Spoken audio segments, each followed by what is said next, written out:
नमस्कार, आप देख रहे हैं दूरदर्शन समाचार। आपके साथ मैं हूं पराक्रम सिंह शेखावत। बताएंगे आपको आज दिन भर से जुड़ी बड़ी और महत्वपूर्ण खबरें। समाचार की शुरुआत सुर्खियों के साथ। पश्चिम बंगाल में प्रधानमंत्री का धुआंधार प्रचार अभियान, टीएमसी पर प्रधानमंत्री ने साधा निशाना, कहा भ्रष्टाचार के खिलाफ लाएंगे व्हाइट पेपर। भाजपा के घोषणा पत्र को बताया 6 गारंटी लागू करने का रोड मैप। प्रधानमंत्री की रैली में उमड़ा जनसैलाब।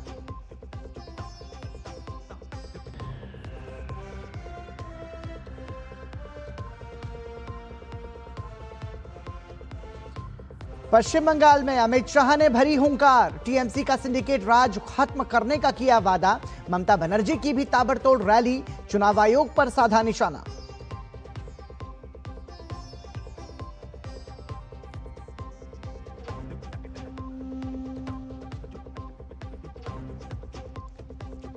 तमिलनाडु में जोर शोर से जारी है सभी दलों का प्रचार। डीएमके ने फिर जनता का विश्वास जीतने का जताया भरोसा।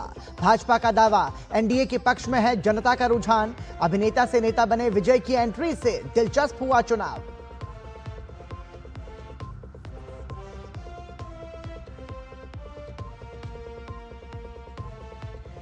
रक्षा मंत्री राजनाथ सिंह ने राष्ट्रीय सुरक्षा को बताया सामूहिक कर्तव्य, हर नागरिक की है जिम्मेदारी। कहा मोदी सरकार रक्षा क्षेत्र में आत्मनिर्भरता हासिल करने पर दे रही है विशेष जोर।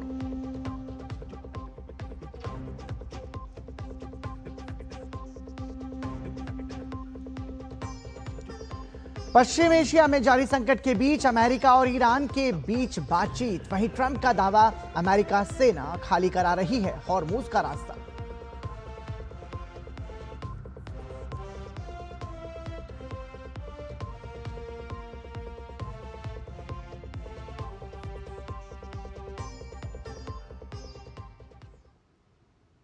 और सुर्खियों के बाद समाचार की शुरुआत करते हैं चुनावी राज्यों से जुड़ी खबरों के साथ। जनादेश 2026।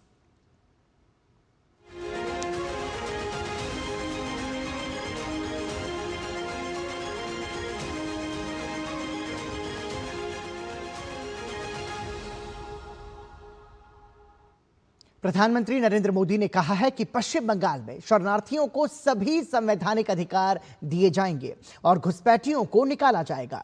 पश्चिम बंगाल में कटवा, जंगीपुर और कुशमंडी की जनसभाओं में उन्होंने कहा कि राज्य में भाजपा की सरकार बनने पर नागरिकता कानून के तहत पात्र आवेदकों को नागरिकता देने की प्रक्रिया तेज की जाएगी। प्रधानमंत्री ने कहा कि 15 वर्ष के शासन के दौरान तृणमूल कांग्रेस ने राज्य की जनता को भय के अलावा और कुछ भी नहीं दिया है। उन्होंने कहा कि भाजपा राजनीतिक हिंसा में शामिल लोगों पर सख्त कार्रवाई करेगी।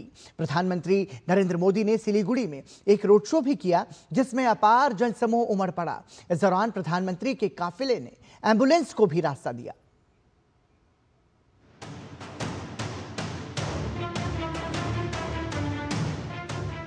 प्रधानमंत्री नरेंद्र मोदी ने पश्चिम बंगाल दौरे पर पूर्व बर्धमान जिले के कटवा, मुर्शिदाबाद के जंगीपुर और दक्षिण दिनाजपुर के कुशमंडी में जनसभाओं को संबोधित किया।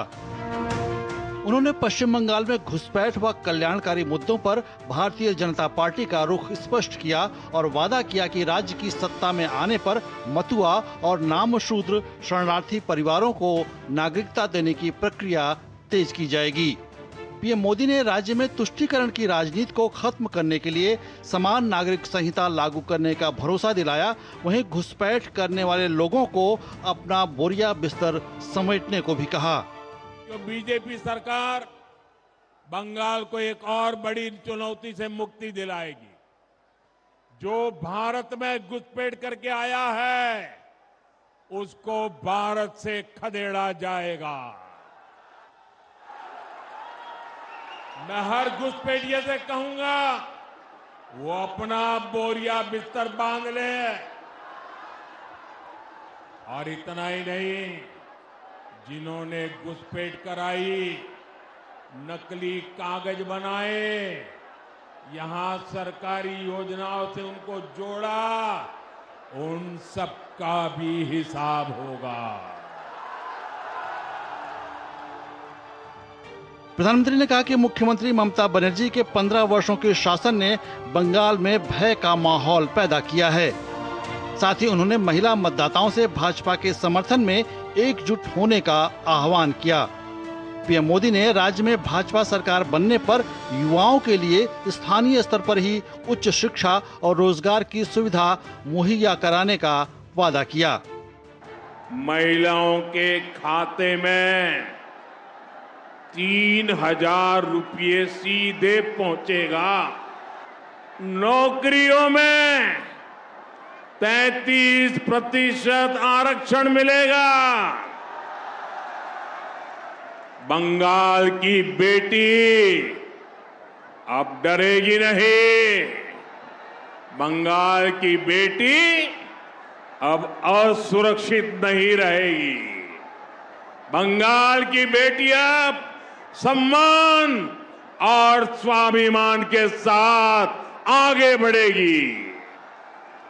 बंगाल में एम्स, आईआईटी और आईआईएम जैसे संस्थान भी बनेंगे ताकि हमारे युवाओं को घर के पास ही अच्छी पढ़ाई मिल सके।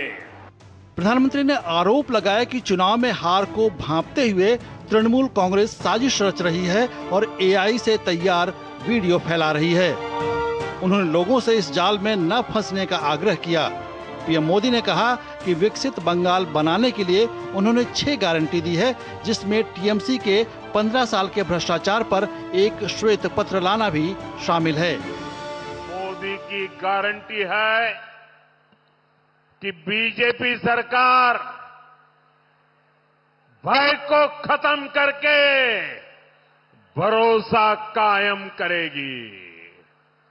सरकार पर, कानून पर जनता का भरोसा लौटाएगी। बंगाल बीजेपी ने कहा है कि हम टीएमसी के 15 साल के भ्रष्टाचार, दंगे, रेप, मर्डर ऐसे हर अत्याचार को सामने लाने के लिए व्हाइट पेपर लाएंगे। कल्याणकारी योजनाओं के मुद्दे पर प्रधानमंत्री ने कहा कि पश्चिम बंगाल में अगर भाजपा की सरकार बनती है तो पहली कैबिनेट बैठक में आयुष्मान भारत स्वास्थ्य योजना लागू की जाएगी। उन्होंने कहा कि भाजपा तृणमूल सरकार की योजनाओं को नहीं रोकेगी, लेकिन उसके भ्रष्टाचार और लूट का अंत करेगी। प्रधानमंत्री की पश्चिम बंगाल में हुई 3 जनसभाओं में अपार भीड़ देखने को मिली और यह सिलसिला सिलीगुड़ी में हुए रोड शो के दौरान भी देखने को मिला, जहां लोगों ने पीएम मोदी का गर्मजोशी के साथ स्वागत और अभिनंदन किया।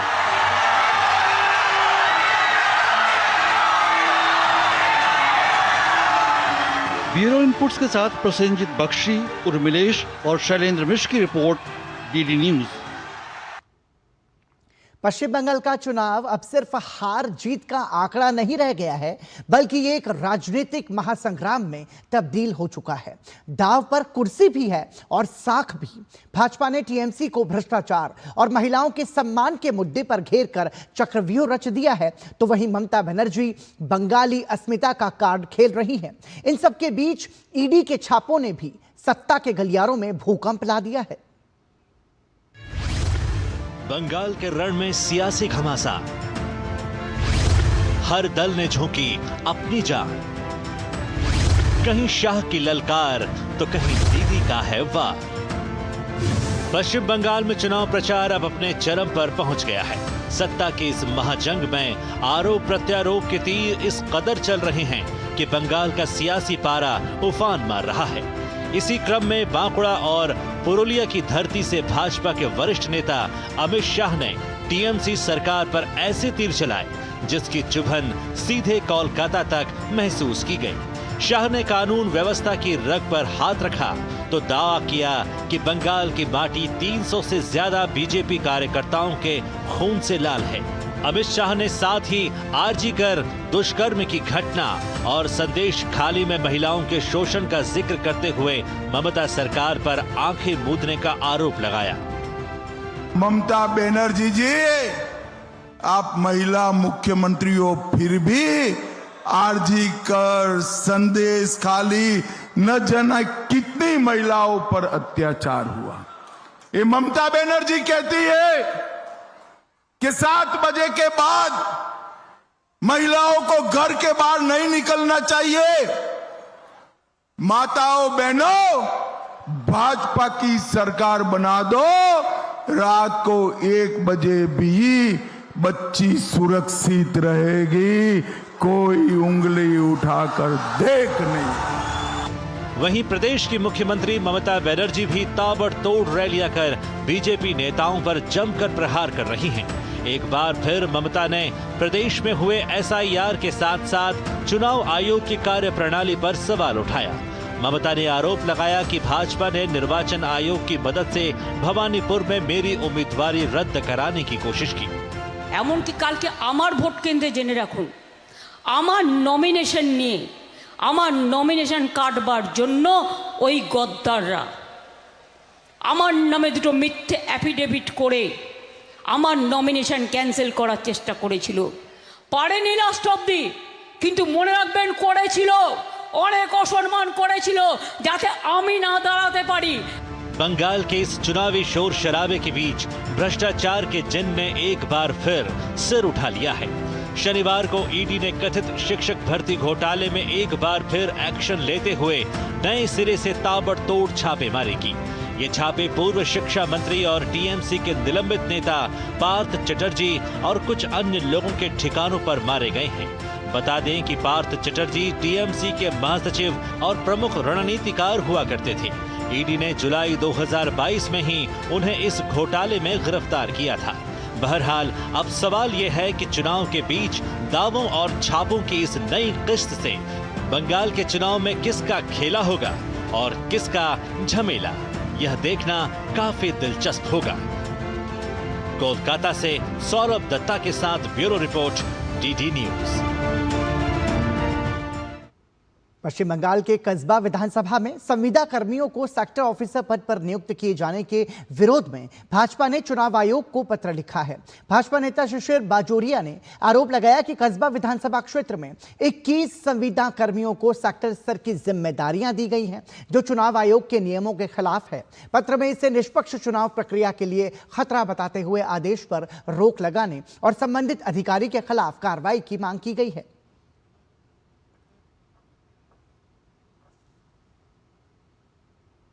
तमिलनाडु में चुनावी प्रचार अब पूरी रफ्तार पर है और सभी प्रमुख दल अपनी ताकत झोंक रहे हैं।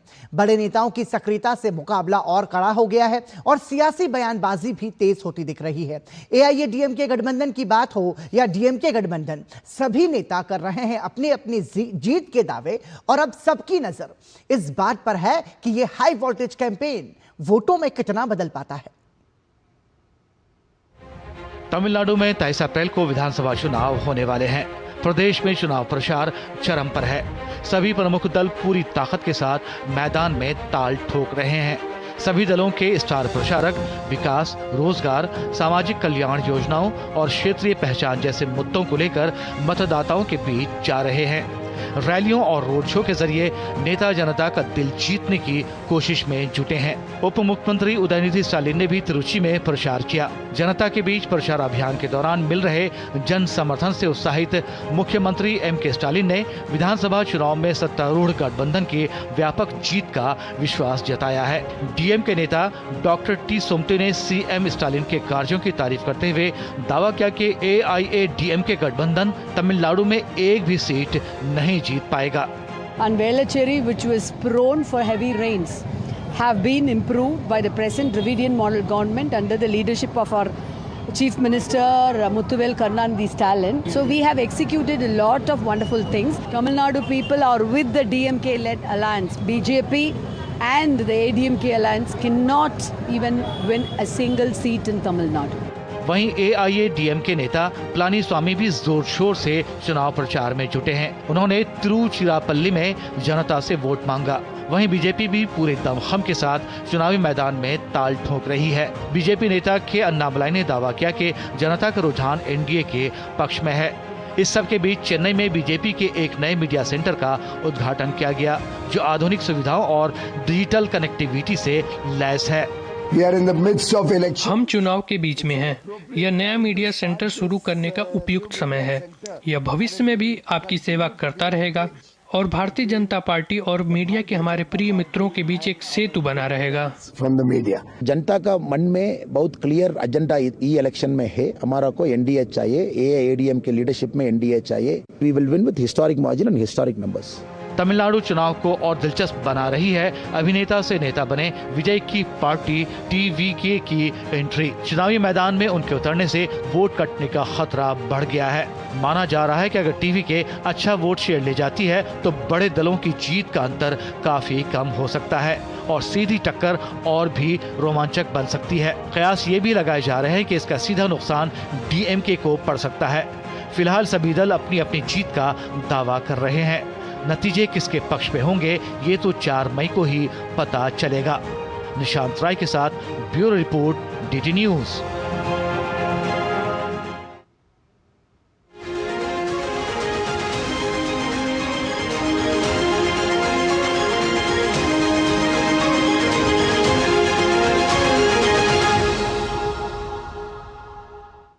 कि आप देख रहे थे जनादेश 2026 के तहत विधानसभा चुनाव से जुड़ी खबरें। और आइए अब बात करते हैं प्रगति की नई रफ्तार की। जी हां, हम बात कर रहे हैं दिल्ली देहरादून एक्सप्रेसवे की, जिसे प्रधानमंत्री नरेंद्र मोदी जल्द ही देश को समर्पित करेंगे। दिल्ली देहरादून एक्सप्रेसवे के शुरू होने से दोनों शहरों के बीच यात्रा समय घटकर करीब 2.5 घंटे रह जाएगा। पेश है हमारे संवाददाता गिरीश निशाना की एक खास रिपोर्ट। दिल्ली से देहरादून तक बना 210 किलोमीटर लंबा 6 लेन का एक्सप्रेसवे उद्घाटन के लिए पूरी तरह तैयार है। दिल्ली देहरादून एक्सप्रेसवे दिल्ली के अक्षरधाम मंदिर से शुरू होकर उत्तर प्रदेश के बागपत, बड़ौद, मुजफ्फरनगर, शामली और सहारनपुर से होकर गुजरेगा और उत्तराखंड के देहरादून में समाप्त होगा। ये एक्सप्रेसवे राष्ट्रीय राजधानी क्षेत्र दिल्ली में यातायात की भीड़ कम करने में महत्वपूर्ण भूमिका निभाने के साथ दिल्ली मेरठ एक्सप्रेसवे और अन्य संपर्क राजमार्गों पर भी भार घटाएगा।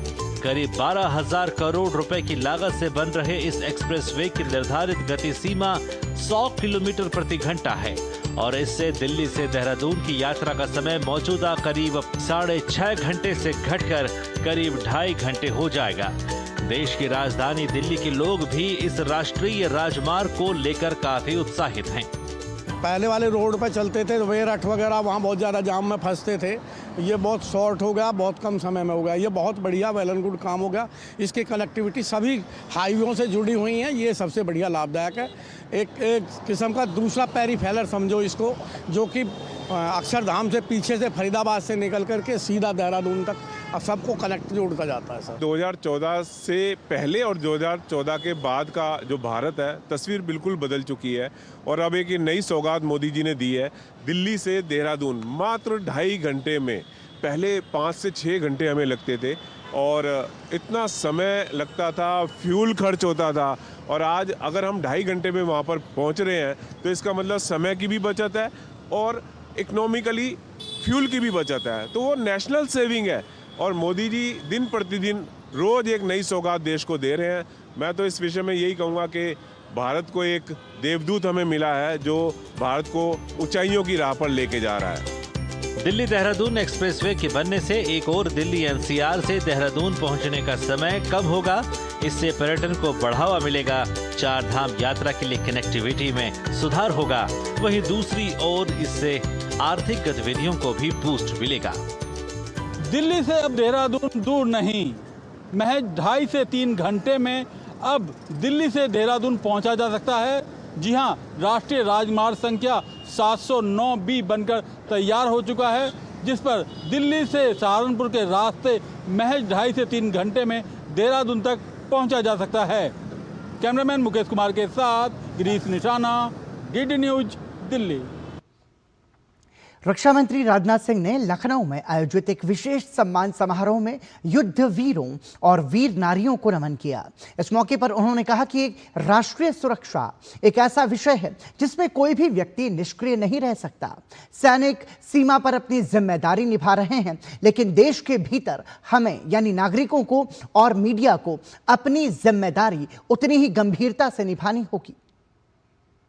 राष्ट्रीय सुरक्षा ये हमारे केवल सैनिकों की जिम्मेदारी नहीं है, यह एक कलेक्टिव रिस्पॉन्सिबिलिटी है जिसमें हम सभी नागरिक बराबर के भागीदार हैं कि राष्ट्र की सुरक्षा केवल सीमाओं पर नहीं बल्कि समाज के भीतर भी इंश्योर होती है। अगर देश के अंदर यूनिटी नहीं है, अगर देश के अंदर डिसिप्लिन नहीं है और अवेयरनेस नहीं है, तो बाहरी सुरक्षा अपने आप कमजोर पड़ जाती है। जब हम अफवाहों से दूर रहते हैं, जब हम देश के हित को व्यक्तिगत हित ऊपर मानते हैं, तब हम एक तरह से राष्ट्रीय सुरक्षा में अपना योगदान दे रहे होते हैं। ईरान में फंसे भारतीय मछुआरों का दूसरा जत्था भारत पहुंच चुका है। इस दौरान केंद्रीय मंत्री पीयूष गोयल ने चेन्नई अंतर्राष्ट्रीय हवाई अड्डे पर पहुंचकर मछुआरों का स्वागत किया। केंद्रीय मंत्री पीयूष गोयल ने बताया कि युद्ध के बीच ईरान में फंसे भारतीय मछुआरों के दूसरे जत्थे को आर्मेनिया की मदद से भारत लाया गया है। करीब 312 मछुआरे आज भारत पहुंचे हैं, जिसमें ज्यादातर संख्या तमिलनाडु के मछुआरों की है।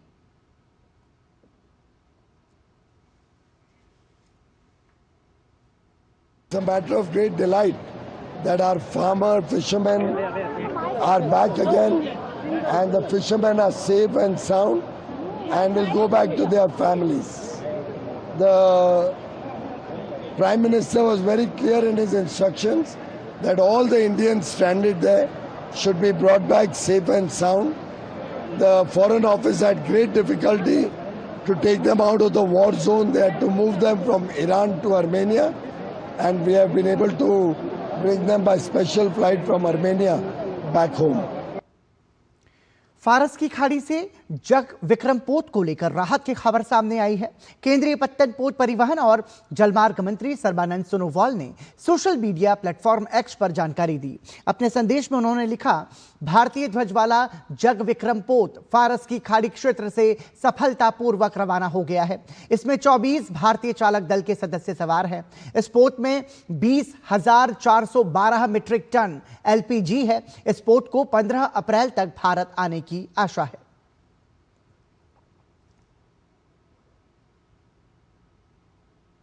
पश्चिम एशिया में बढ़ते तनाव के बीच सरकार हर मोर्चे पर पूरी तरह से सतर्क है। ऊर्जा आपूर्ति, समुद्री सुरक्षा और विदेशों में मौजूद भारतीयों की सुरक्षा को लेकर लगातार निगरानी रखी जा रही है ताकि देश के भीतर किसी तरह की कमी या अफरा तफरी की स्थिति न बने। देश में LPG, पेट्रोल और डीजल की सप्लाई पूरी तरह से सामान्य है और सभी रिफाइनरीज पूरी क्षमता के साथ काम कर रही हैं। सरकार बार बार ये स्पष्ट कर रही है कि घबराकर खरीदारी करने की कोई जरूरत नहीं है। सरकार ने जमाखोरी और कालाबाजारी करने वालों पर भी सख्ती बढ़ा दी है। देश में अब तक 3,400 से ज्यादा छापे मारे गए हैं। पिछले 8 दिनों में 2,900 से ज्यादा जागरूकता कैंप लगाए गए। PNG और दूसरे वैकल्पिक ईंधनों को भी बढ़ावा दिया जा रहा है। इसके अतिरिक्त सभी राज्यों में कंट्रोल रूम स्थापित किए गए हैं। वहीं अंतर्राष्ट्रीय स्तर पर भी भारत ने अपने नागरिकों की सुरक्षा के लिए बड़े कदम उठाए हैं। LPG वेसल जग विक्रम ने सुरक्षित स्ट्रेट ऑफ हॉर्मूज को पार कर लिया है। अब तक 2,000 से ज्यादा भारतीयों को सुरक्षित भारत लाया जा चुका है। विदेशों में भारतीय दूतावास 24 घंटे हेल्पलाइन के जरिए भारतीय नागरिकों की सहायता कर रहे हैं। साथ ही भारत के लिए उड़ानें भी लगातार संचालित हो रही हैं। कुल मिलाकर सरकार का दावा है कि हालात पूरी तरह से नियंत्रण में है और देश में पर्याप्त मात्रा में ईंधन उपलब्ध है। ऐसे में नागरिकों से अपील है कि वो अफवाहों से दूर रहें और केवल आधिकारिक स्रोतों से मिली जानकारी पर ही भरोसा करें। केंद्रीय वाणिज्य और उद्योग मंत्री पीयूष गोयल ने सऊदी अरब के वाणिज्य मंत्री महामहिम डॉक्टर माजिद बिन अब्दुल्ला अल काज़बी के साथ वर्चुअल कॉल पर बातचीत की। दोनों मंत्रियों ने द्विपक्षीय व्यापार को मजबूत करने की अपनी प्रतिबद्धता की पुष्टि की और भारत GCC मुक्त व्यापार समझौता वार्ता में शीघ्र प्रगति के लिए आशा व्यक्त की। इस बैठक में भारत सऊदी अरब आर्थिक साझेदारी को और अधिक मजबूत करने की साझा प्रतिबद्धता पर जोर दिया गया। केंद्रीय मंत्री पीयूष गोयल ने आशा व्यक्त की कि हाल ही में घोषित युद्ध विराम क्षेत्र में स्थायी शांति और सुरक्षा का मार्ग प्रशस्त करेगा। उन्होंने सऊदी जनता के अदम्य साहस की सराहना की, जो बढ़ती बाधाओं और अस्थिरता के बावजूद आपूर्ति श्रृंखला को सुचारू रूप से चलाने के अपने संकल्प पर अडिग हैं। दोनों पक्षों ने संघर्ष के कारण क्षेत्रीय आपूर्ति श्रृंखलाओं पर पड़े दबाव को स्वीकार किया और सुचारू व्यापार प्रवाह सुनिश्चित करने के लिए समन्वित प्रयासों के माध्यम से शीघ्र सुधार की आवश्यकता पर बल दिया। केंद्रीय मंत्री पीयूष गोयल ने सऊदी अरब और खाड़ी क्षेत्र में निर्यात को समर्थन देने के लिए भारत द्वारा उठाए गए कदमों का भी उल्लेख किया।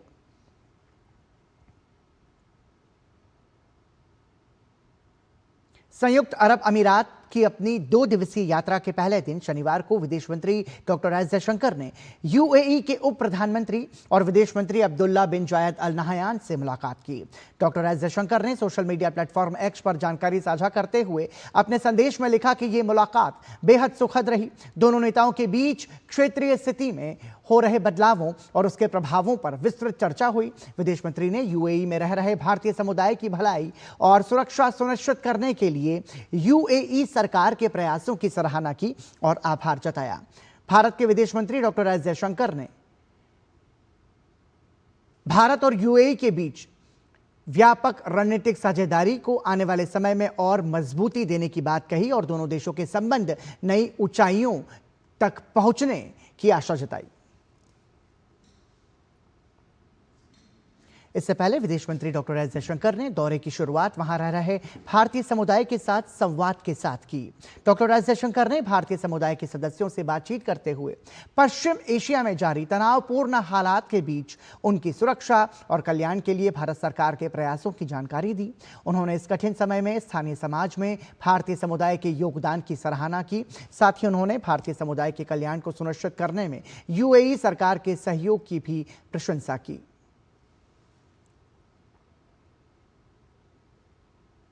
केंद्रीय मंत्री मनोहर लाल भूटान की 4 दिवसीय यात्रा पर हैं। यात्रा के दौरान उन्होंने भूटान की सांस्कृतिक और आध्यात्मिक विरासत के प्रतीक सिमटोखा जोंग का दौरा किया। सोशल मीडिया प्लेटफॉर्म पर यात्रा की तस्वीरें साझा करते हुए उन्होंने लिखा कि ऐतिहासिक सिमटोखा जोंग भूटान की सांस्कृतिक और आध्यात्मिक विरासत में एक विशेष स्थान रखता है। देश के सबसे पुराने जोंगों में से एक होने के नाते ये भूटान की समृद्ध स्थापत्य विरासत और चिरस्थायी बौद्ध परंपराओं का प्रमाण है। उन्होंने अपने संदेश में लिखा कि इस पवित्र स्थल की यात्रा के दौरान मुझे प्रार्थना करने और यहाँ व्याप्त शांति एवं श्रद्धा की गहरी अनुभूति का सौभाग्य प्राप्त हुआ। सिमटोखा जोंग पीढ़ियों को प्रेरित करता रहता है और भूटान को परिभाषित करने वाले शाश्वत मूल्यों तथा आध्यात्मिक लोकाचार को प्रतिबिंबित करता है। सिमटोखा जोंग थिम्पू घाटी में स्थित भूटान का प्राचीनतम जोंग माना जाता है, जिसे 17वीं शताब्दी में स्थापित किया गया था।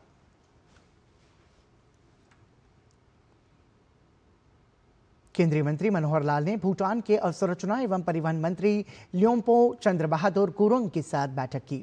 मनोहर लाल ने सोशल मीडिया प्लेटफॉर्म एक्स पर जानकारी साझा करते हुए अपने संदेश में लिखा, भूटान के अवसंरचना मंत्री ल्योम्पो चंद्र बहादुर गुरुंग के साथ अवसंरचना क्षेत्र में भारत भूटान सहयोग को मजबूत करने के अवसर पर सार्थक बैठक हुई। भूटान का सकल राष्ट्रीय सुख ढांचा एक सशक्त मॉडल प्रस्तुत करता है, जो आर्थिक प्रगति के साथ साथ समग्र कल्याण पर भी समान रूप से बल देता है। गेलुफू माइंडफुलनेस सिटी भी इस दृष्टिकोण को और मजबूत करती है, जिसका उद्देश्य सतत शहरी नियोजन और विकास के लिए वैश्विक मानदंड स्थापित करना है।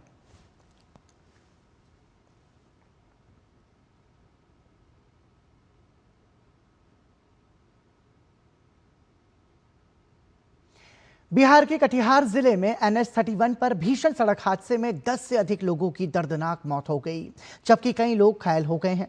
यह हादसा कोढ़ा थाना क्षेत्र के बांसगढ़ा चौक के पास हुआ, जहां ओवरटेक के दौरान तेज रफ्तार बस और पिकअप वैन की आमने सामने टक्कर हो गई। टक्कर इतनी जबरदस्त थी कि पास से गुजर रही 2 मोटरसाइकिल्स भी इसकी चपेट में आ गईं, जिसमें सवार लोगों की भी मौके पर ही मौत हो गई। हादसे के बाद इलाके में अफरा तफरी मच गई और घायलों को अस्पताल में भर्ती कराया गया। पिकअप और बस में टक्कर हुई है।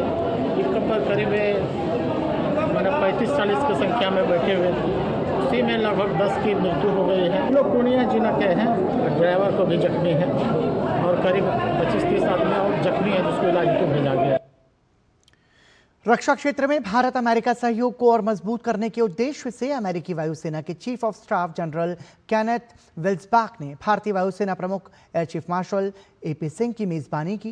पेंटागन में आयोजित इस बैठक में दोनों नेताओं ने पूर्ण सम्मान के साथ मुलाकात की। बैठक में दोनों पक्षों ने इंडो पैसिफिक क्षेत्र में सहयोग बढ़ाने, आधुनिकीकरण प्रयासों और संयुक्त अभ्यासों को आगे बढ़ाने पर जोर दिया। अमेरिकी वायुसेना के वरिष्ठ नेतृत्व के साथ हुई बातचीत में MQ-9B ड्रोन सहित विभिन्न आधुनिक प्रौद्योगिकियों पर भी ध्यान केंद्रित किया गया। दौरे के दौरान air chief marshal AP Singh ने कोलोराडो स्थित पीटरसन स्पेस फोर्स बेस का दौरा किया, जहां north American aerospace defence command से संबंधित ब्रीफिंग ली गई।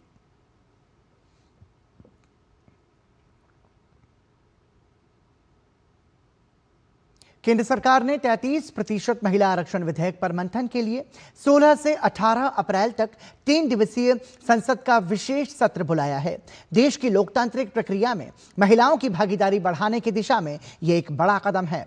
केंद्रीय मंत्री शोभा करंदलाजे का कहना है कि प्रधानमंत्री नरेंद्र मोदी के नेतृत्व में नारी को सशक्त करने का यह प्रयास देश में एक नया इतिहास रचेगा। ये महीना का 16, 17, 18 ये दिन हमारे देश में एक हिस्ट्री क्रिएट करेगा, चरित्र क्रिएट करेगा, क्योंकि इतना साल से महिला आरक्षण का बारे में चर्चा हो रही है। पहले बहुत बार चर्चा हुआ, बिल भी पार्लियामेंट में आया था, बहुत सारे पार्टी उसको विरोध किया, बिल को फाटा। कर्नाटक भाजपा के उपाध्यक्ष मालविका अविनाश ने भी महिला आरक्षण विधेयक को लेकर प्रधानमंत्री नरेंद्र मोदी के ऐतिहासिक निर्णय की सराहना की। You see, in 2023, this 33% reservation for women, both in Assembly and Parliament, was a huge step taken by the NDA government led by Prime Minister Narendra Modi ji. However, there was a precondition that the population census be conducted. Thereafter, delimitation will follow population census, because naturally there will be a growth in population and therefore representation will change proportionate to the population growth. मुख्यमंत्री योगी आदित्यनाथ ने लखीमपुर खीरी में बांग्लादेश से विस्थापित हुए 331 हिंदू परिवारों को जमीन का मालिकाना हक सौंपा है। इसके साथ ही थारू जनजाति के 4,356 परिवारों और स्वतंत्रता संग्राम सेनानियों के 2,350 आश्रित परिवारों को जमीन का मालिकाना हक सौंपा गया। मुख्यमंत्री ने इस दौरान कहा कि पहले की सरकारों ने कभी विस्थापितों को उनका हक नहीं दिया। 1947 और 1971 के विभाजन के दौरान बांग्लादेश से आए करीब 1,000 विस्थापित लोगों को उत्तर प्रदेश सरकार जमीन का मालिकाना हक सौंप रही है। इसके साथ ही उत्तर प्रदेश कैबिनेट ने मंगलवार को एक प्रस्ताव को मंजूरी दी है, जिसके तहत विभाजन के समय पाकिस्तान से विस्थापित होकर राज्य में बसे करीब 12,000 परिवारों को जमीन का मालिकाना हक सौंपा जाएगा। 1947 और 1971 की उस विभाजन और उस त्रासदी के उपरांत जो लोग विस्थापित होकर के दर दर की ठोकर खाते हुए यहां पर बसे थे, ऐसे 1,000 से अधिक परिवारों को आज यहां पर भौमिक अधिकार देते हुए मुझे गौरव की अनुभूति हो रही है कि आज इन बंगाली बंधुओं को उनका अधिकार हम उपलब्ध करवा रहे हैं। हरियाणा के बाद फतेहाबाद जिले में बाल विवाह रोकथाम को लेकर जागरूकता कार्यक्रम आयोजित किया गया। समाज को कुरीतियों से मुक्त करने की सराहनीय पहल करते हुए फतेहाबाद जिले में महिला एवं बाल विकास विभाग द्वारा जिले के अलग अलग क्षेत्रों में कार्यक्रम आयोजित किए गए। इस दौरान बाल विवाह निषेध अधिकारी रेखा अग्रवाल ने बाल विवाह को गंभीर सामाजिक अपराध बताया और कहा कि बाल विवाह बच्चों के शारीरिक, मानसिक और सामाजिक विकास पर गहरा नकारात्मक प्रभाव डालता है। विशेषकर लड़कियों के शिक्षा और स्वास्थ्य पर इसका दुष्प्रभाव पड़ता है। हमने टोहाना एरिया के ITI कॉलेज के वुमेन एंड कोहेड में और IC कॉलेज में अवेयरनेस प्रोग्राम आयोजित किए गए थे, जिसमें अक्षय तृतीया पर होने वाले विवाह समारोह में कोई बाल विवाह न हो पाए उसके बारे में लोगों को जागरूक किया। इसके अलावा हमने घरेलू हिंसा अधिनियम के बारे में भी सभी जितने पार्टिसिपेंट्स थे उन सबको बताया। केंद्रीय मंत्री राजीव रंजन सिंह ने नई दिल्ली में समुद्री खाद्य निर्यातकों की बैठक 2026 की अध्यक्षता की। बैठक में वैश्विक बाजार तक पहुंच बढ़ाने की रणनीति तैयार की गई। इस दौरान केंद्रीय मंत्री ने कहा कि भारत मूल्य वर्धित समुद्री खाद्य निर्यात को बढ़ाएगा और EEZ तथा खुले समुद्र से समुद्री क्षमता का उपयोग करेगा। उन्होंने कहा, भारत के समुद्री खाद्य निर्यात ने एक नया मील का पत्थर पार कर लिया है, जो पिछले साल के 62,000 करोड़ से बढ़कर इस साल लगभग 68,000 करोड़ का हो गया है, जो लगभग 6,000 करोड़ की शुद्ध वृद्धि को दर्शाता है। मत्स्य पालन, पशुपालन और डेयरी मंत्रालय के अंतर्गत मत्स्य पालन विभाग ने नई दिल्ली के अंबेडकर भवन में सी फूड एक्सपोर्टर्स मीट 2026 का आयोजन किया। अप्रैल 2025 से फरवरी 2026 तक जो हमारा एक्सपोर्ट है, उसमें लगभग 7,000 करोड़ रुपए की बढ़ोतरी हुई है, जबकि हमारे सामने बीच में एक यूएस के टैरिफ की चुनौती भी थी।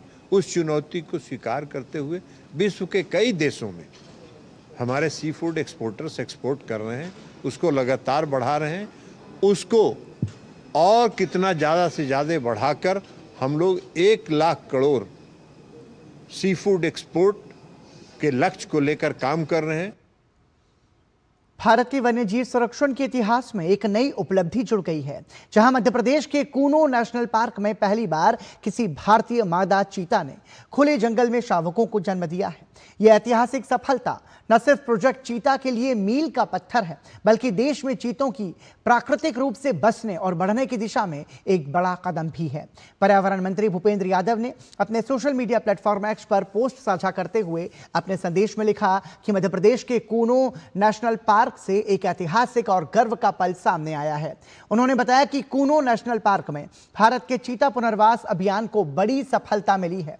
25 महीने की भारतीय मूल की मादा चीता गामिनी ने जंगल में 4 शावकों को जन्म दिया है। ये 2022 में शुरू हुई प्रोजेक्ट चीता के बाद पहली बार है जब किसी भारतीय जन्मी मादा ने खुले जंगल में बच्चों को जन्म दिया है। केंद्रीय सूचना एवं प्रसारण मंत्रालय के सचिव चंचल कुमार ने मुंबई स्थित राष्ट्रीय फिल्म विकास निगम परिसर का दौरा किया, जहां उन्होंने मीडिया और फिल्म क्षेत्र के प्रमुख संस्थानों के साथ कई बैठकें की और समीक्षा सत्र में हिस्सा लिया। चंचल कुमार ने NFDC परिसर में वृक्षारोपण अभियान में भी भाग लिया। उसके बाद में उन्होंने राष्ट्रीय भारतीय सिनेमा संग्रहालय का दौरा किया, जो भारत की समृद्ध सिनेमाई विरासत को प्रदर्शित करता है। अधिकारियों ने उन्हें संग्रहालय के विकास के बारे में जानकारी दी, जिसमें वेव्स 2025 जैसी वैश्विक मीडिया पहलों में भारत की भागीदारी से प्राप्त तत्व भी शामिल थे। चंचल कुमार ने NFDC परिसर में IICT सुविधाओं का भी दौरा किया, जहां उन्होंने कई मंजिलों में फैले बुनियादी ढांचे की समीक्षा की और कंटेंट क्रिएशन लैब और इस क्षेत्र में तकनीकी प्रगति पर एक विस्तृत प्रस्तुति में भाग लिया।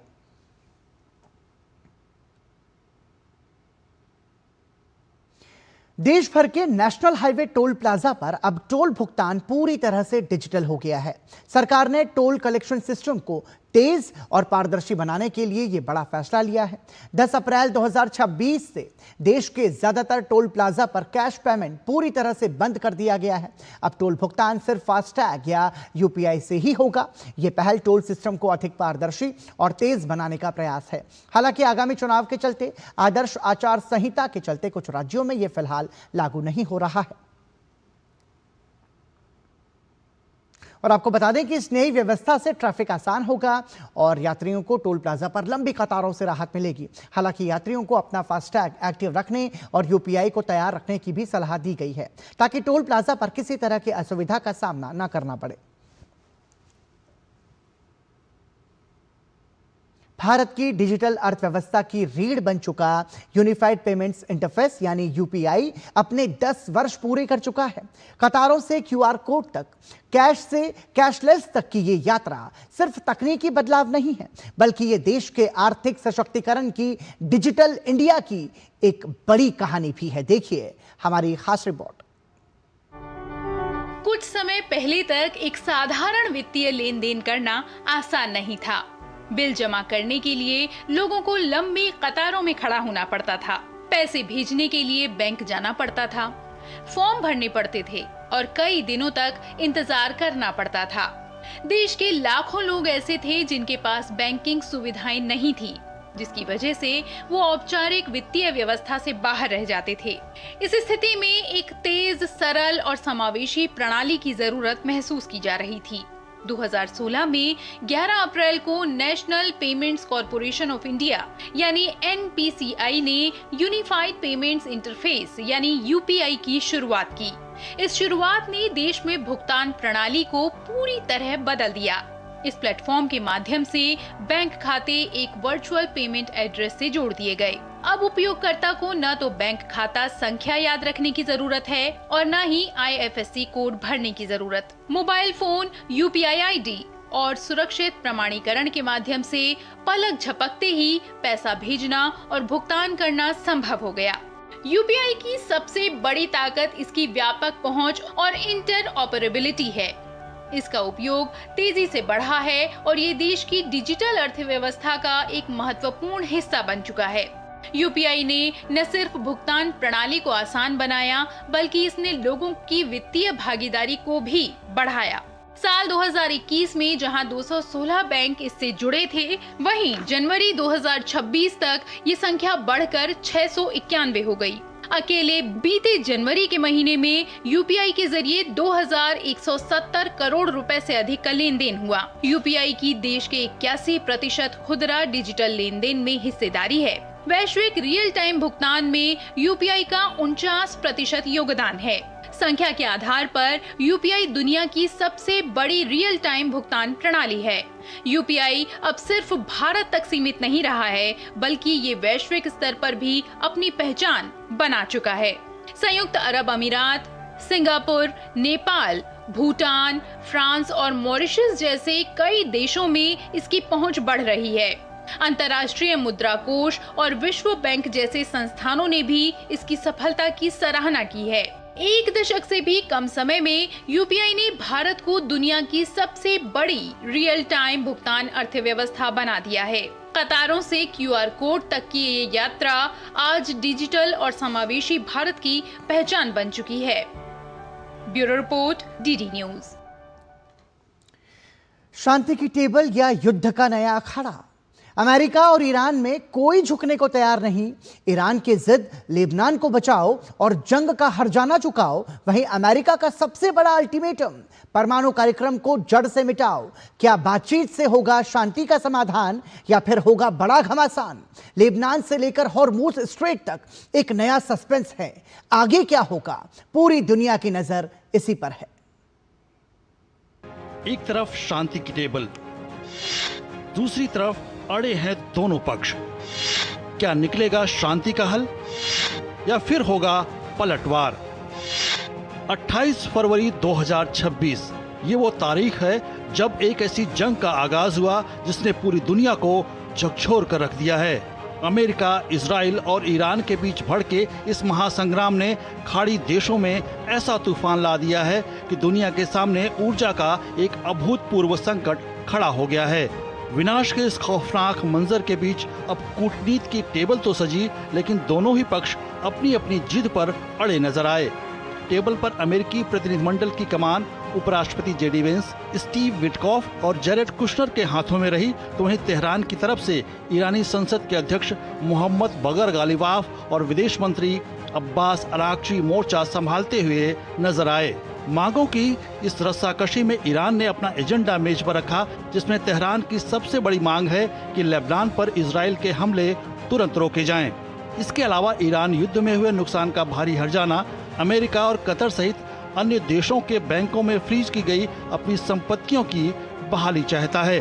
साथ ही ईरान अपने यूरेनियम संवर्धन के अधिकार और रणनीतिक रूप से अहम हॉर्मुज स्ट्रेट पर अपना नियंत्रण बरकरार रखने की जिद पर अड़ा है। ईरान की इन मांगों के जवाब में वॉशिंगटन ने भी अपना कड़ा ड्राफ्ट पेश किया है। अमेरिकी एजेंडे में सबसे ऊपर ईरान के परमाणु कार्यक्रम का हमेशा के लिए पूरी तरह से खात्मा प्रमुख है। इसके अलावा अमेरिका चाहता है कि हॉर्मुज स्ट्रेट को दुनिया भर के व्यापार के लिए पूरी तरह खोल दिया जाए और ईरान की मिसाइलों की संख्या के साथ साथ उनकी मारक क्षमता को भी सख्ती से सीमित किया जाए। इस कूटनीतिक बैठक के बीच अमेरिकी राष्ट्रपति डोनाल्ड ट्रंप ने अपने चिरपरिचित आक्रामक अंदाज में एक बड़ा बयान जारी किया। सोशल मीडिया पर ट्रंप ने दावा किया कि ईरान यह जंग बुरी तरह हार चुका है। ट्रंप ने लिखा कि ईरान की नौसेना, वायुसेना और मिसाइल फैक्ट्रियां पूरी तरह तबाह हो चुकी हैं। ट्रंप ने साथ ही ऐलान किया कि अमेरिकी सेना अब चीन, जापान और यूरोप समेत पूरी दुनिया की खातिर होर्मुज स्ट्रेट से बारूदी सुरंगें हटाने का काम शुरू कर रही है। ट्रंप ने तंज कसते हुए ये भी कहा कि अब दुनिया भर के खाली तेल टैंकर तेल भरने के लिए अमेरिका की ओर रुख कर रहे हैं। इन बड़े दावों और तल्ख बयानबाजियों के बीच जमीनी हकीकत ये है कि अमेरिका और ईरान के बीच मंगलवार से शुरू हुआ 2 हफ्ते का संघर्ष विराम फिलहाल लागू है, लेकिन इस बीच इजराइल के लेबनान पर हमले बदस्तूर जारी हैं। ऐसे में देखना होगा कि बातचीत की टेबल से शांति का संदेश निकलता है या खाड़ी एक बार फिर किसी बड़े धमाके से दहल उठेगी। Bureau report, DD news. महान समाज सुधारक महात्मा ज्योतिबा फुले की 200वीं जयंती मनाई गई।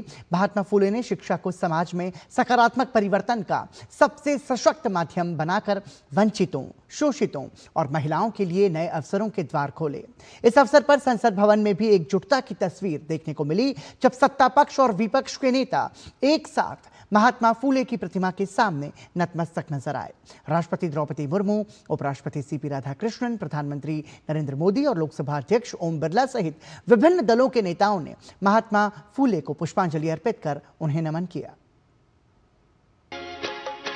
आज देश महान समाज सुधारक महात्मा ज्योतिराव फुले की 200वीं जन्म जयंती मना रहा है। इस अवसर पर नई दिल्ली स्थित संसद भवन में उन्हें श्रद्धांजलि अर्पित की गई। राष्ट्रपति द्रौपदी मुर्मू, उपराष्ट्रपति सीपी राधाकृष्णन, प्रधानमंत्री नरेंद्र मोदी तथा लोकसभा अध्यक्ष ओम बिरला ने महात्मा फुले को पुष्पांजलि अर्पित कर उन्हें नमन किया। महाराष्ट्र के सतारा में जन्मे फुले ने समाज में व्यक्त कुरीतियों के खिलाफ संघर्ष किया। उन्होंने सामाजिक समानता और न्याय की स्थापना के लिए उल्लेखनीय योगदान दिया।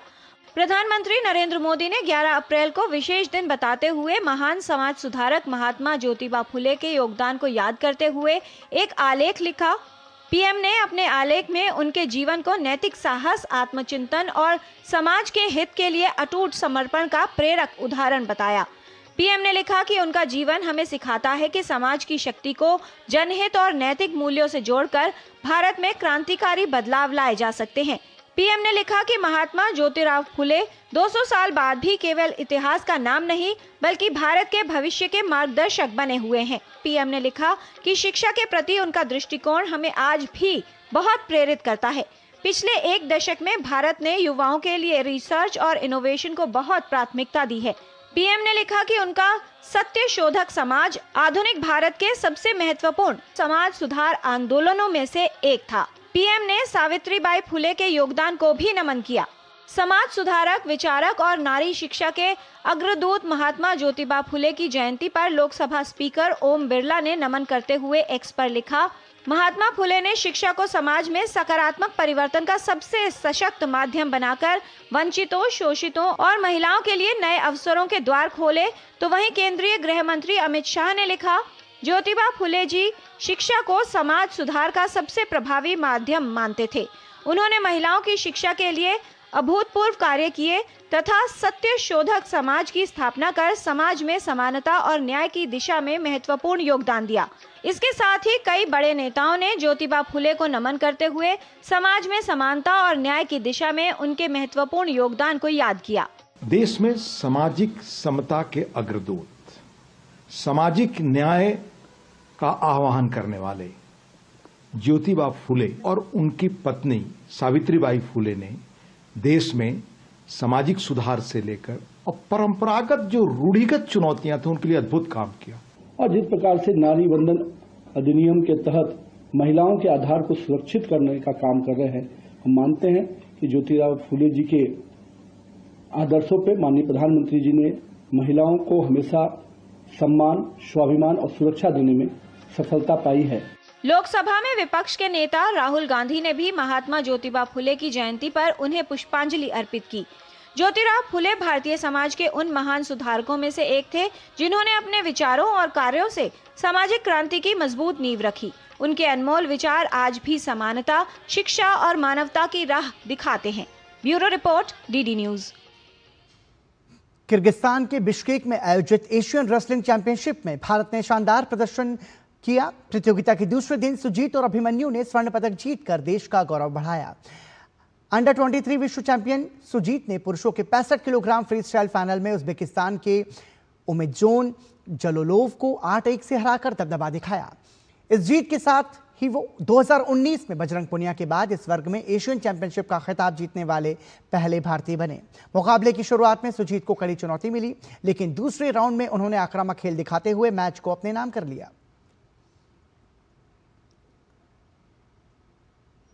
अभिमन्यु ने 70 किलोग्राम फ्री स्टाइल फाइनल में मंगोलिया के तुलगा तुमुर ओचिर को 5-3 से हराकर भारत को दूसरा स्वर्ण पदक दिलाया। अभिमन्यु ने 0-2 से पिछड़ने के बाद शानदार वापसी करते हुए मुकाबला अपने नाम किया।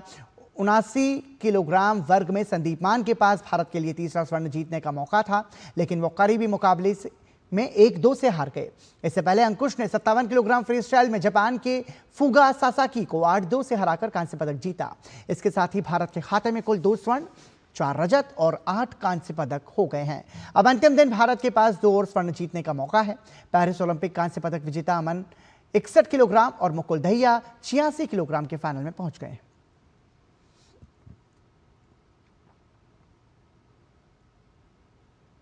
इंडियन प्रीमियर लीग में पंजाब किंग्स ने हाई स्कोरिंग मुकाबले में सनराइजर्स हैदराबाद को 6 विकेट से हरा दिया है।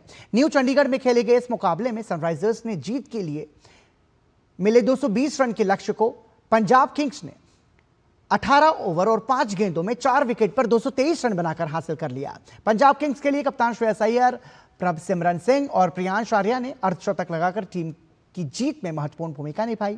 श्रेयस अय्यर ने 33 गेंद पर नाबाद 69 रन बनाए, वहीं प्रियांश आर्या ने 20 गेंद पर 57 और प्रभसिमरन सिंह ने 25 गेंद पर 51 रन बनाए। शशांक सिंह ने 9 गेंद पर नाबाद 16 रन की पारी खेली। इससे पहले सनराइजर्स हैदराबाद ने सलामी बल्लेबाज अभिषेक शर्मा के अर्धशतक की मदद से 6 विकेट पर 219 रन बनाए। अभिषेक और ट्रेविस हेड के साथ पहले विकेट के लिए 50 गेंद में 120 रन की साझेदारी हुई। अभिषेक ने 28 गेंद की पारी में 5 चौके और 8 छक्के की मदद से 74 रन बनाए। हेड ने 38 और हेनरिक क्लासेन ने 39 रन की पारी खेली।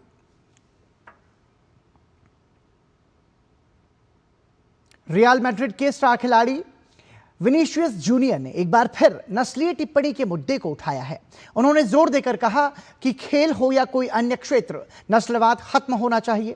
इसके साथ ही उन्होंने कहा कि इस मुद्दे पर बड़े खिलाड़ियों को अपनी भूमिका को प्रभावी तरीके से सामने रखना चाहिए। यूरोपीय क्लब फुटबॉल में नस्लवाद का मुद्दा एक बार फिर चर्चा में है। दरअसल रियल मैड्रिड के स्टार खिलाड़ी विनीशियस जूनियर कई बार नस्लीय टिप्पणी का शिकार बने। ऐसे में उन्होंने इस मुद्दे को बेहद गंभीर बताया है। विनीशियस के मुताबिक ये एक ऐसा विषय है जिसे हर खिलाड़ी को बेहद गंभीरता से लेने की जरूरत है। साथ ही इस संदर्भ में उन्होंने बड़े खिलाड़ियों की भूमिका को भी अहम बताया और इसको बताने से नहीं चूके कि हर एक बड़े खिलाड़ी की जिम्मेदारी है कि वह इन सब बातों को मैदान से दूर रखे। मैं ठीक हूँ। ये हमेशा से एक पेचीदा विषय रहा है बहस का। मुझे उम्मीद है कि हम इससे लड़ सकेंगे। मुझे लगता है कि लामिन यामाल को इस मुद्दे पर आगे आना चाहिए, उसे बोलना चाहिए। ये दूसरों के लिए सहायक होगा। हम लोगों के पास प्रसिद्धि है, पैसा है, हम इन बातों से बेहतर तरीके से डील कर सकते हैं, लेकिन गरीब तबका नहीं लड़ सकता। इसलिए मुझे लगता है कि खिलाड़ियों को इस पर आगे आने की जरूरत है। वहीं विनीशियस ने रियल में स्टार खिलाड़ियों की भरमार पर तो सीधे तौर पर कुछ नहीं कहा, लेकिन इतना जरूर बोले कि किलियन एम्बापे से उन्हें बेहतर प्रदर्शन की उम्मीद रहेगी।